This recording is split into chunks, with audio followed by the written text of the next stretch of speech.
Bonjour, je m'appelle Boubacar Sow, je suis guinéen, je vis actuellement en Chine, précisément à Guangzhou, communément appelé Canton à l'extérieur. Je fais cette vidéo pour partager avec tout le monde ce qui se passe ces derniers jours ici, ce que subissent les Africains noirs ici à Guangzhou. Donc, comme je disais, je vis en Chine il y a maintenant 8 ans. J'ai étudié la langue chinoise ici et depuis 2 ans, je travaille. Donc, vous avez peut-être vu sur les réseaux sociaux, dans les médias, soit disant que les Noirs qui vivent en Chine, à Guangzhou, sont expulsés de leurs hôtels, de leurs maisons, et ils errent dans les rues. Ils n'arrivent pas à trouver où dormir, ils n'arrivent pas à avoir à manger parce qu'aucun restaurant ne leur reste l'accès. Aucune boutique ne leur vend même une bouteille d'eau. Tout ce que vous aviez vu, c'est la réalité. Ça se passe comme ça. Donc, je voudrais un peu éclaircir sur cet état de fait pour que ceux qui sont à l'extérieur puissent au moins partager les vidéos. Donc, et je dirais, en faisant cette vidéo, je risque gros. Je risque d'être enfermé, ou même pire. Mais ce qui se passe, je ne peux pas me taire. Je ne peux pas me taire. Il faut que d'autres, il faut que certains prennent le risque pour que d'autres survivent. Donc, je vais éclaircir sur certains points. Donc, voilà comment ça a commencé. Nous savons que l'année 2020 a commencé avec cette épidémie de Covid-19 qui maintenant s'est répandue sur toute la planète. Sur toute la planète. Aujourd'hui, la plupart de la population mondiale est confinée. Donc, ça a commencé en Chine ici, précisément dans la ville appelée Wuhan, qui se trouve dans la province de Hubei. Toute la Chine a été confinée. Toute la Chine. À ce moment, j'étais là. J'étais confiné. Mais tout allait bien. On pouvait sortir quand tu avais des urgences à faire. Aller acheter à manger, aller acheter à boire, sortir, marcher un peu. Tout était possible. Il n'y avait aucun problème. Mais à partir du début du mois de mars, les activités ont recommencé ici en Chine. Les gens ont recommencé à sortir. Alors qu'à l'extérieur de la Chine, le Covid-19 faisait des ravages, des milliers et des milliers de morts. Donc, les Chinois qui étaient bloqués à l'extérieur reviennent. Et certains étrangers aussi, qui ont des résidents en Chine, certains sont revenus. Pour ceux qui pouvaient avoir des vols. Il y a à peu près 2 semaines de cela, sur les réseaux sociaux chinois, on a vu des nouvelles, soi-disant, il y a eu 2 Nigérians qui ont été testés positifs au Covid-19 et qui se sont échappés de leur lieu de confinement. Et avec ça, selon toujours les rumeurs, ils ont contaminé certaines personnes à l'extérieur. Et une autre nouvelle, une autre rumeur. Pourquoi j'ai dit rumeur? En Chine, partout il y a des caméras. Partout. Partout, il y a des caméras.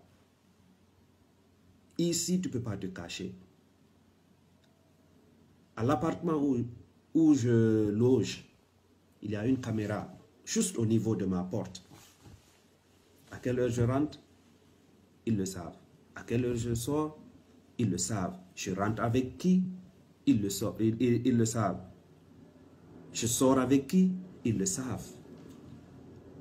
Donc on a vu ces infos sur les réseaux sociaux, soit disant qu'il y a aussi un Nigérian qui était dans un hôpital, qui a été testé positif, qui a battu une Chinoise, une infirmière chinoise. Il s'est échappé de l'hôpital. À cause de ces informations, où on n'a pas vu de preuves, bien sûr. Par exemple, tout ce qui se passe en Chine, tu peux avoir des vidéos. Ici même, quelqu'un est en train de mourir. Les gens préfèrent filmer au lieu de l'aider. C'est pourquoi on doute de la véracité de ces informations. Parce qu'on n'a pas vu des vidéos. Nous qui vivons en Chine, on sait comment ça se passe. Il n'y a pas quelque chose qui se passe en Chine ici sans qu'il y ait une vidéo. Mais sur les réseaux sociaux, ils ont partagé ces infos et d'autres ont amplifié cela. On a vu certains même dire qu'il y a plus de 300 000, je dis bien 300 000 Africains noirs testés positifs qui sont en train d'errer dans la ville. Donc, ça a causé la peur. Certains taxis ont refusé de prendre des Noirs.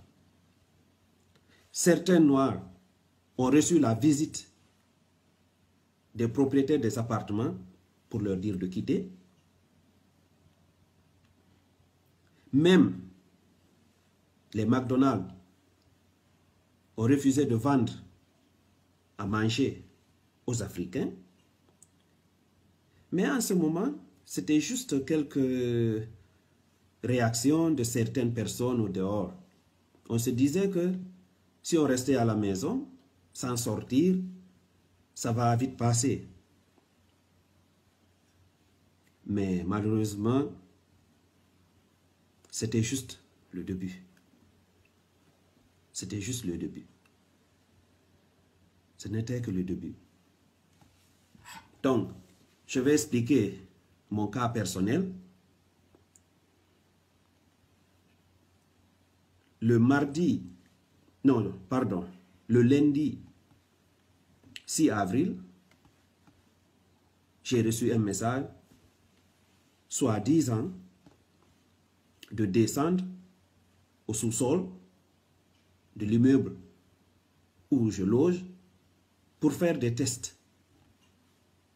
Je me disais, mais je ne suis pas allé dans une zone à risque. Je n'ai pas été en contact avec une personne à risque. Pourquoi je dois aller faire un test? Mais je me dis ok, il n'y a pas de problème. C'est déjà bon de savoir C'est déjà bon de faire le test. Donc, je suis descendu. À ma grande surprise, je vois 9 personnes aussi qui sont déjà là. Donc, je demande, mais qu'est-ce qu'il y a? On me dit, ils sont en train de tester tous les étrangers de la cité. Je dis, mais ne dites pas étrangers, dites les noirs. Regardez bien.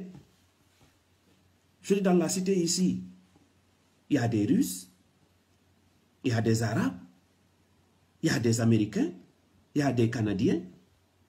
Mais là, il n'y a que des Noirs. Et je suis sûr qu'il n'y a que des Noirs africains. Noirs africains. Qui ont le passeport des pays africains. Il me dit, oui, c'est ça, c'est ce qu'on a vu nous aussi, mais qu'est-ce qu'on peut faire? On dit, ok, mais quand même c'est bon, on va faire le test. Donc le lundi, à 12 h, on a fait les tests. Sans problème, sans discuter. On nous a dit encore de remonter dans le bureau pour remplir des formulaires. On l'a fait sans problème. Chacun est retourné dans son appartement. Le lendemain, mardi 7 avril, la police est venue frapper sur toutes les portes des étrangers africains, noirs. Ils nous ont informé qu'on ne doit pas sortir de chez nous. Même pour faire descendre la poubelle, c'est interdit. On doit rester dans la maison, dans nos appartements. Quand on a besoin de quelque chose, on doit appeler les gérants de la cité et les informer de nos besoins. Ils vont faire monter. Je les ai posé la question de savoir, ok, hier on a fait les tests. Donc, les résultats, c'est pour quand? Parce que moi, je croyais qu'on devait nous confiner jusqu'à la sortie des résultats des tests. Le policier m'a juste dit, non, pour le moment, restez chez vous, ne sortez pas. Quand les tests vont sortir, on va vous informer. Quand est-ce que vous pourriez sortir? J'ai dit, ok. Le même jour, à 19 h 30, je reçois un autre message, soit disant de me préparer. Je dois aller faire la quarantaine. Mais je me dis, d'abord, les résultats ne sont même pas sortis. Je sais même pas, je connais même pas les résultats des tests que j'ai faits. Je dois aller faire la quarantaine au dehors, à l'extérieur, loin de chez moi. Mais je n'avais pas le choix. J'ai préparé quelques bagages. On me dit de descendre et aller derrière l'immeuble. Il y avait déjà une ambulance. Il y avait déjà certains autres Africains. On a rempli des formulaires. Je les ai posé la question, vous nous amenez où? À l'hôpital? Ils me disent non, dans des hôtels. Il dit, vous n'êtes pas testé positif. Lui-même, il me dit ça. Vous n'êtes pas testé positif. Mais vous allez faire la quarantaine dans les hôtels. On va payer les charges de l'hôtel. On n'a pas discuté, on est arrivé ici.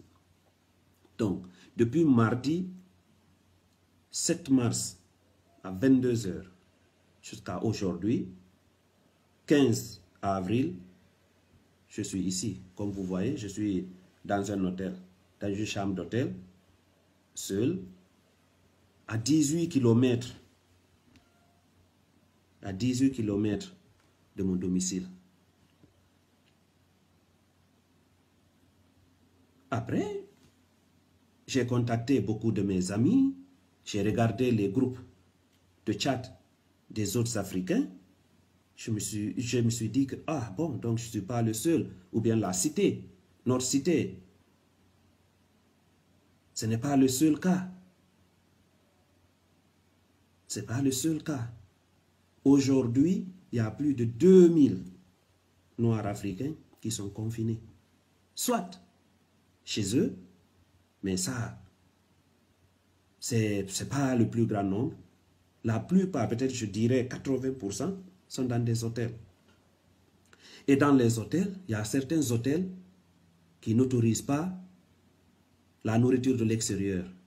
Tu ne peux pas appeler de la nourriture à l'extérieur. Tu es obligé de manger ce qu'on te donne à l'hôtel. Et pour certains, ce n'est pas facile pour eux. C'est pas facile. Il y a certains, on les prive même d'eau. On les prive d'eau. Donc, sur un autre point, chaque jour, il nous dérange. Je dois faire la prise de température, mesure de température, 2 fois par jour.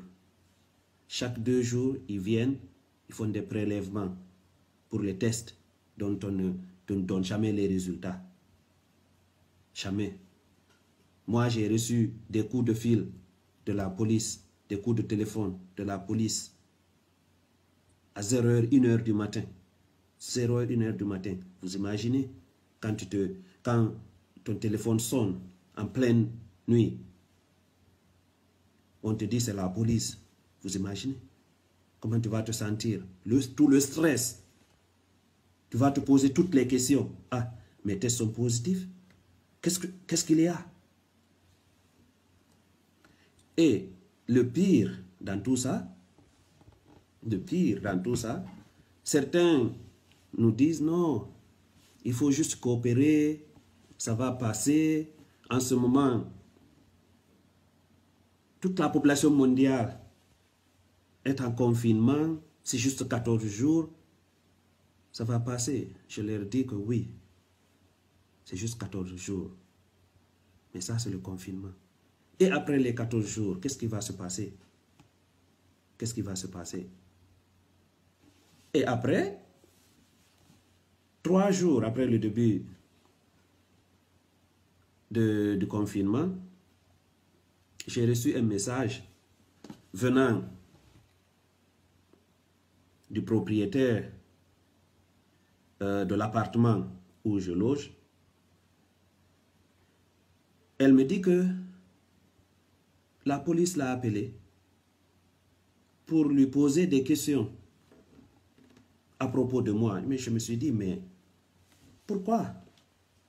Si la police a besoin d'informations sur moi, ils peuvent m'appeler. Ils viennent même de m'appeler hier nuit. Elle me dit non, en général, ils veulent savoir, selon eux, pourquoi j'ai donné mon appartement à un étranger.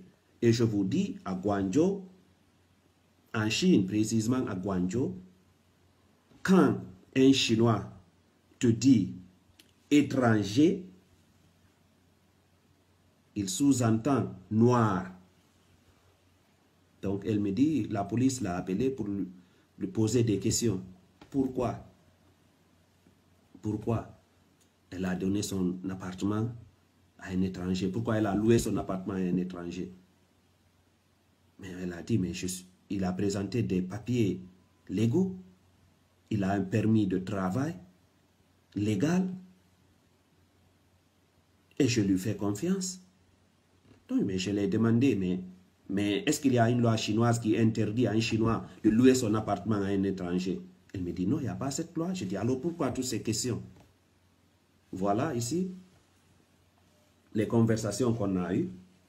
Malheureusement, c'est en chinois. Pour ceux qui ne comprennent pas la langue chinoise, voilà notre conversation. Ça est là, je peux faire une traduction pour toute personne qui a besoin de voir la conversation en français, en anglais, je peux faire la traduction. Voilà ce qu'on a causé.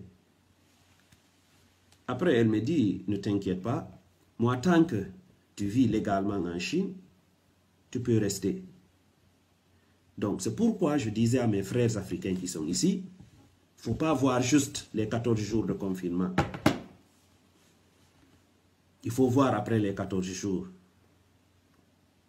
Déjà avant cette situation, ce n'était pas facile pour un noir d'avoir un noir africain. Je précise très bien. Parce que si tu es noir mais tu as un passeport américain, on va te donner. Si tu es noir avec un passeport français, on va te donner. Si tu es anglais avec un passeport, si tu es noir avec un passeport anglais, on va te donner. Mais si tu es noir avec un passeport d'un pays africain, il était même déjà très difficile d'avoir un appartement. Soit les propriétaires ils disent qu'ils ne donnent pas, ils ne louent pas leurs appartements à un noir. Des fois, tu trouves un propriétaire qui t'accepte de te louer son appartement, tu pars à la police locale pour te faire enregistrer, la police te dit non, il faut chercher d'autres lieux, d'autres cités. Ici, tu ne peux pas loger ici. Maintenant, imaginez-vous, maintenant c'est la police elle-même qui met la pression sur les propriétaires des appartements. Maintenant, après le confinement, après les 14 jours où on va vivre, on a des visas de la Chine. On a des permis de résidence, soit d'étudiants, de travailleurs, de regroupement familial, issus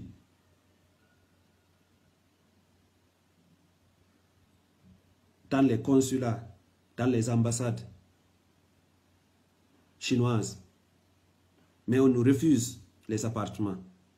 On va aller vivre sous les ponts avec nos résidents, avec nos visas. Ok, je vais passer sur un autre point. Le silence de la plupart des autorités des pays africains. Je veux parler d'abord de la Guinée, parce que c'est mon pays. On a tout fait pour contacter l'ambassade guinéenne. Lui, il est déjà en Guinée, avec sa famille, sans aucun souci. Nous, on est là. Certains n'arrivent même pas à avoir de l'eau à boire. Et hier, on a reçu une information, soi-disant, que l'ambassadeur dit que si les autorités chinoises réagissent comme ça, c'est à cause des comportements des Africains qui vivent ici. Parce que selon lui, il y a 2 Nigérians qui se sont mal comportés. Vous imaginez cette parole? À cause de 2 Nigérians, alors, on doit traiter tous les Africains de cette manière. Et déjà, il ne représente pas les Nigérians ici. Il ne représente pas les Nigérians ici. Il est là alors pour les Guinéens. Un Guinéen n'a rien fait de mauvais ici. Rien fait de mauvais ici. C'est pourquoi déjà, on s'attendait à ce genre de paroles. On ne s'attendait pas déjà qu'ils fassent quelque chose. Parce qu'ils n'ont jamais rien fait. Ils sont là pour eux-mêmes, pas pour représenter leur population. La seule représentation africaine à Gwanjo ici qui a réagi, c'est celui du Nigeria. Sous la pluie, sous le soleil, il est venu défendre sa population. C'est lui qui a servi à des Guinéens de l'eau à boire. C'est le seul qui a réagi. Et hier, il y a eu aussi l'ambassadrice du Mali à Gwanjo ici qui a réagi. Et nous, les Guinéens, et les autres pays africains.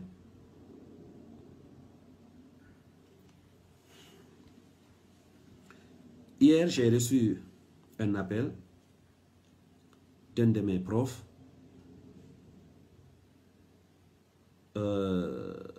qui m'a dit, quoi qu'il arrive, qu'on ne doit pas donner nos passeports aux gérants des hôtels.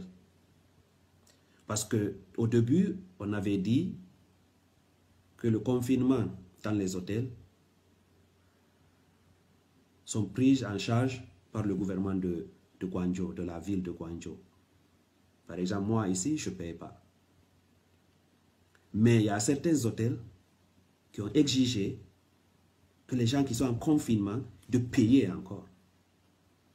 De payer 200 à 300 renminbi, ce qui peut faire disons 30 à 40 dollars la nuit. La plupart sont des étudiants. La plupart sont des étudiants. D'autres font du business ici. Mais nous tous, nous savons, avec la pandémie, l'épidémie de Covid-19, c'est très difficile. On vient de payer nos loyers. On nous prend de force, on nous amène dans des hôtels et on veut nous faire payer encore. Donc, je disais, ce prof m'a appelé, il me dit, quoi qu'il arrive, de ne pas donner nos passeports aux gérants des hôtels. Parce que c'est une manière, pardon, de faire pression sur nous quand le confinement va finir pour qu'on paye les frais. Donc ce qui se passe ici, c'est inhumain. Inhumain. Inhumain. Moi, je vis très bien, je suis bien intégré en Chine. J'ai des amis chinois qui conduisent leur voiture jusqu'à 60 km pour m'apporter à manger, à boire, des fruits et tout. Je les remercie. Ce ne sont pas tous les Chinois qui sont mauvais, loin de là. Mais je suis peiné de voir comment on traite, comment on me traite, comment on traite les autres. Donc, je vous prie, mes frères et sœurs africains, je prie tous les êtres humains, qu'ils soient de Hong Kong, du Japon, de la Suède, du Nigeria, de l'Ouganda, des États-Unis, partout. Essayez de partager ces vidéos, ça va beaucoup aider. C'est la seule manière dont vous pouvez nous aider. C'est la seule manière. À cause des vidéos qui circulent ces derniers jours sur le net, on a déjà commencé à voir un peu de changement.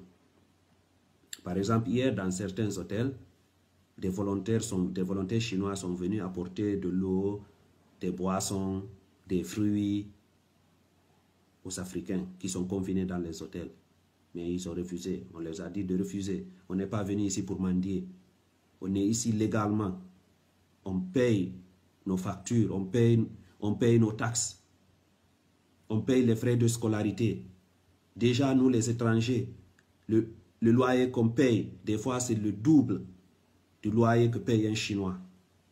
Donc nous aussi, on participe au développement de la Chine. On n'est pas venu ici pour mendier. On n'est pas nos dirigeants. On n'est pas comme nos dirigeants. Même si on est pauvre, on garde notre dignité. Donc, ce que je disais, s'il vous plaît, pour nous aider, essayez de partager ces vidéos. Juste un clic suffit. Peut-être avec ce clic, vous pouvez changer le comportement de certains ici. Je sais que le racisme a commencé avec l'humanité et ça va finir avec l'humanité. C'est une chose qui ne va pas complètement quitter. Il y a le racisme partout. Mais ce qui se passe ici, moi je dirais que ça dépasse du racisme. Si on laisse cela passer comme ça, peut-être un jour, on ne sait pas où ça va arriver. Peut-être on va tous nous mettre en prison ou bien dans des fosses communes. Donc, s'il vous plaît, pour faire passer l'information, partagez. Toutes les vidéos et les photos que vous voyez sur Facebook, Twitter, Instagram, essayez de les partager.